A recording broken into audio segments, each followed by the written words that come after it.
Yes, we are live now. Hello friends, this is Sunil and welcome to my YouTube channel. दोस्तों ये मेरा पहला study vlog है। सो जो भी मेरे इस चैनल पर नए हैं वह इस वीडियो को सब्सक्राइब और शेयर ज़रूर करें। साथ ही बेल आइकन पर क्लिक करें ताकि जो भी मेरी नई वीडियो हो उसका नोटिफिकेशन सबसे पहले आपको मिले। यह वीडियो सभी एस्पिरेंट के लिए है जो कि टीचिंग एग्ज़ाम्स की प्रिपरेशन कर रहे हैं। लेकिन मैं इस व्लॉग में सिर्फ रीट मेंस एग्ज़ाम को टारगेट करके कुछ टिप्स बताना चाहूँगा जो आपकी स्ट्रेटेजी में अगर आप ऐड ऑन करना चाहो, आपकी जो पढ़ने की जो रणनीति है उसमें अगर शामिल करना चाहो तो कर सकते हो। सबसे पहली टिप्स है थ्योरी ना पढ़े।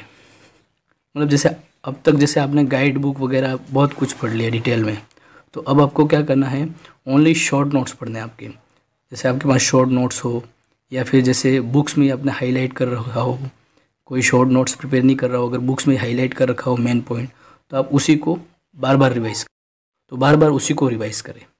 आपको एक मंथ मतलब ये 30 दिन में यही करना है। दूसरा, जैसे कि मॉडल पेपर, मतलब मार्केट में जैसे मॉडल पेपर अवेलेबल है तो आप मॉडल पेपर को सॉल्व करो।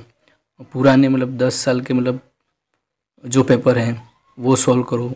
आपको जितना हो सके रिवाइज़ के लिए यही करना है। पेपर ओल्ड पेपर्स हैं, मॉडल्स पेपर है। अब आपको किन बातों का ध्यान रखना वो मैं कुछ बताना चाहूँगा।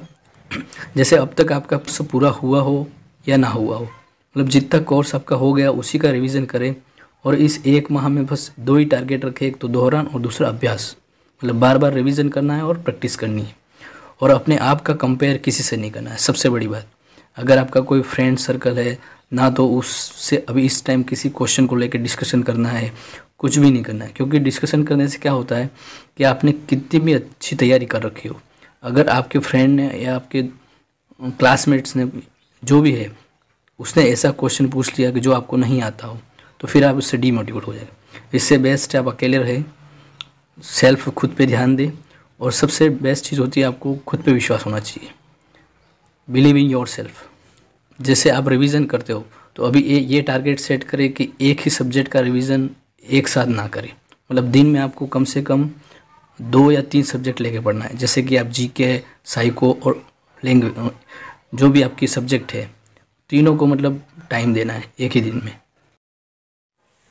दूसरा, इस लास्ट 30 दिन में आपको क्या करना है कि जो भी आपने रिवाइज़ किया है उसका मतलब रिवाइज़ होने के बाद उसका प्रैक्टिस भी करें। प्रैक्टिस लगाए, जैसे मॉडल पेपर से कर सकते हैं आप, या पुराने मतलब जो क्वेश्चन है उनको सॉल्व करो बार बार। तो इससे क्या होगा, मतलब बिलीफ, खुद में बिलीफ डेवलप होगा, खुद को मतलब कॉन्फिडेंस आएगा। और जैसे कुछ अभी इस टाइम में जैसे कि कुछ लोग होते हैं कि अपना जो स्टडी मटेरियल चेंज कर देते हैं। इस टाइम में आपका स्टडी मटेरियल चेंज नहीं करना। जितना हो सके लिमिटेड स्टडी मटेरियल रखे, शॉर्ट नोट्स रखे। नोट्स भी खुद के होने चाहिए, किसी और के नहीं। अगर कोई आपका कलीग है या फ्रेंड्स है या कोई भी आपको शॉर्ट नोट्स अगर अवेलेबल करा रहा है या फिर आप किसी से ले रहे हैं, तो ये आपकी सबसे बड़ी भूल है।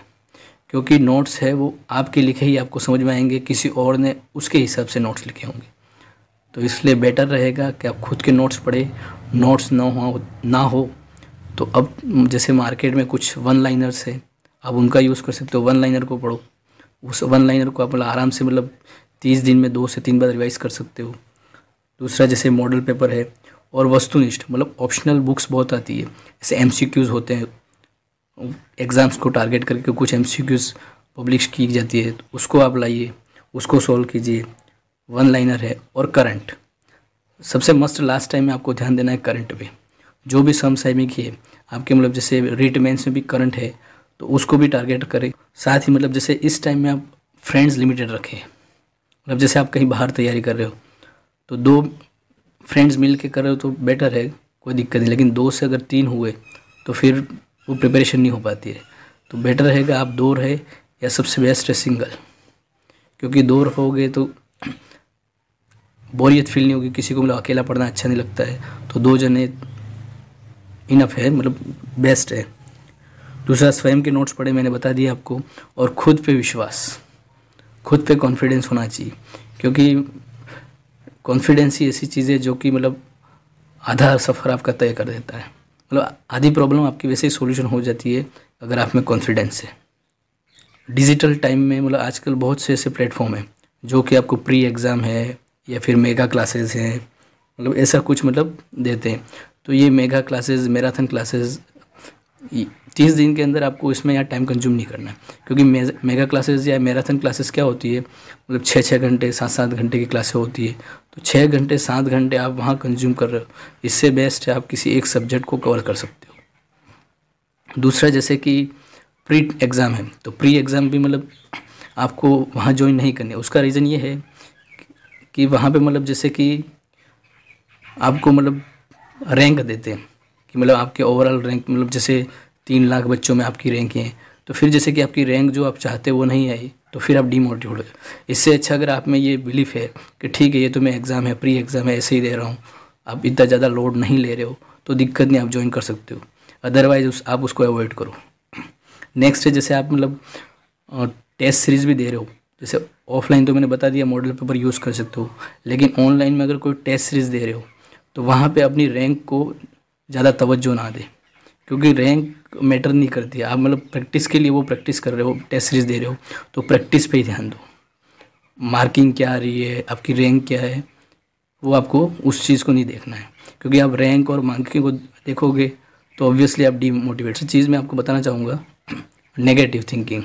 मतलब कुछ लोग जैसे आपके मतलब कल फ्रेंड्स हो, रिलेटिव हो या कुछ भी हो, मतलब 10 में से आपको 9 लोग नेगेटिव ही मिलेंगे, जो आपको मतलब या तो नेगेटिव बात कह के आपको चले जाएंगे, तो आप फिर उसी को मतलब सोचते रहोगे।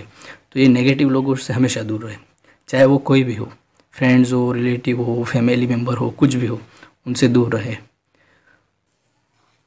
बस लास्ट में यही कहना चाहूँगा कि अगर आपको मेरा ब्लॉग अच्छा लगा हो और आप इससे रिलेट कर पा रहे हो और आपकी ये पढ़ाई में कुछ ऐड ऑन कर रहा है या इससे आपको कुछ प्रॉफिट हो रहा है, तो सब्सक्राइब, कमेंट्स ज़रूर करें।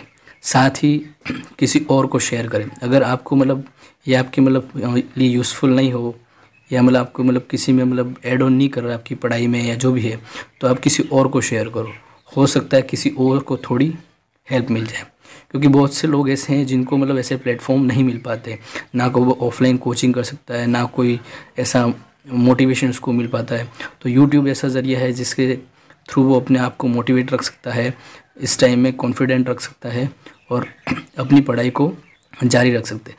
बस यही चीज़ है, कंसिस्टेंसी रखे, मोटिवेट रहे, be confident and be positive. Best of luck, good bye.